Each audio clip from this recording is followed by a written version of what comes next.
Chris Ello's Wednesday Tea Time moved back to Thursday graciously. You can follow Chris on Twitter at Chris Ello San Diego. Mr.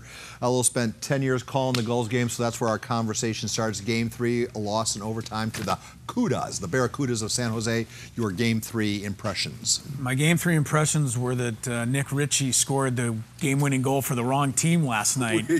He was in Anaheim winning the series for the Ducks rather than being here to help the Gulls win this series. You were the first person to articulate how the big club success affects the minor league team's roster. Could you? It really does. Would you, without getting too deep into the weeds? I have a little feeling there. I mean, I love the Gulls, and I've loved it for many, many years, the whole thing. But this particular deal has turned into a situation where, in a lot of ways, I almost feel like the Gulls are not San Diego's team. I feel like the Gulls are Anaheim's second team. And that's the way it's supposed to be. I mean, that's the way it's set up for the Ducks to try to win a Stanley Cup. But the fans in San Diego, they want a Calder Cup, and it's tough to do with the Ducks having so much success. The roster needs of the big club trump the roster needs of the minor league club, which is what Chris is referring to. A lot of the players who would have been skating for the Gulls last night, Nick Ritchie being one. Maybe, perhaps. No, not here. We're never going to see. Well, we'll get to that in a moment. After the Game 3 loss, our Rick Willis spoke one-on-one with Dallas Eakins and had this to say about the roster fluidity. The Ducks keep playing. They can keep plucking guys from our team as well. So, you know, that's the state of an organization when your organization's good and both teams are still playing. You know, the team that we're playing, they have the luxury of not having anybody called up. You know, it's not like in football where you have to learn the playbook. Hockey's like soccer, baseball, basketball. The fundamentals are pretty much the same. You play the style of the big club, I assume. Yes, you can work guys into the lineup. But by the way, that was an unbelievable soundbite. He got the word organization in there 3 times. I love it. So Rick Willis, kudos. Nice soundbite. How long before Dallas is on a big league bench again? No kidding. You know, he's doing a great job right now, and the fans really ought to appreciate this with all the roster shuffling. I mean, first they got past Ontario, which was tough. They won a game in San Jose. They took the game last night to overtime. They still have a chance to win the series. He's doing a fantastic job with what he's being given. So, yeah, maybe he gets it. Maybe let's just don't take him away during the series like they keep doing to the players. At least let him finish out the series. Before we leave the ice, B.J. McPherson's going to be sitting in that chair in an hour's time. You've covered him. You saw the tragic. You were there the night he was almost a life-altering injury, and certainly could have been worse. Your favorite B.J. McPherson story? Yeah, I have so many. And we're in prime time, right? Yes. Still, it's not late night, so I'm going to just let BJ share his own stories. But I think he's one of the great guys and one of my favorite guys ever to cover and watch. And the night in Idaho when he broke his neck and nearly died on the ice was one of the scariest things I've ever been involved in. And to his credit, he was told that night he'd never walk again. And to his credit, he's fine now, and that's tremendous. Yeah. That's what kind of guy he is.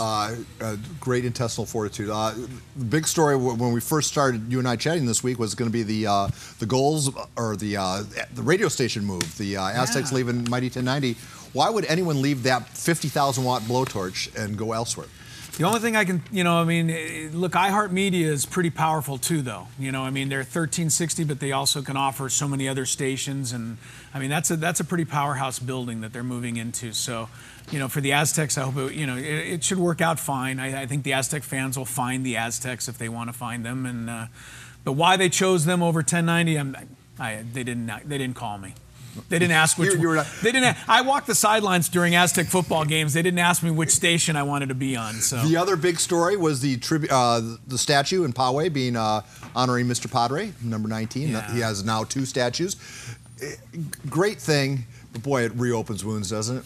It's so sad when every time when his birthday comes around and they he would have been 57 today, or I mean, he was a teammate of mine, and I mean, I knew him as well as the rest of us. We all knew him really well. That's what was great about him, is he all made us feel a part of his life. So it's sad they can't build enough statues for Tony Gwynn. I mean, I like 2 things. I like parades and I like statues, and we never get a parade in San Diego, so build us some more statues. I don't think they'll be building a statue, though, for Jared Weaver. How long does the Jared Weaver experiment continue? Did you see that the owner, Ron Fowler, came out and said, basically, if he doesn't pitch well in his next start, we'll take the necessary measures. A little pressure, Jared. I guess he's going to have to go out and pitch really well next time. Here's the ironic thing, the most ironic thing of all. Matt Bush, finally, all of these years later, is better than Jared Weaver. Yeah. The way the Padres drafted him back then in 2002. Let's talk about the topic that was dear to your heart. Warriors and Cavs appear to be on a collision course again. Is that good for basketball? They're like the Celtics-Lakers of yesteryear, are they not? I know the Spurs and the Rockets are playing right now, and I don't know why they're playing because neither of them can beat the Warriors and the Cavaliers, and it's 3 years in a row that they'll be in the finals. The NBA has only had 10 different champions. We're going to throw that graphic up right now. In the last 33 or 4 years, 10 different champions.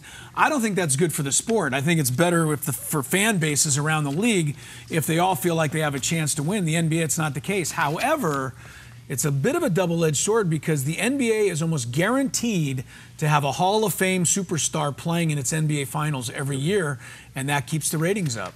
All right, we are going to table the Mount Everest conversation until our next week encounter. Yeah, we can do that Chris next week. will be back 5:45 on Wednesday. Unless another major prep star decides to commit live on Kate. I had a big announcement yesterday, by the way, and you didn't let me come on to make it. So you're just going to have to wonder what it might have been.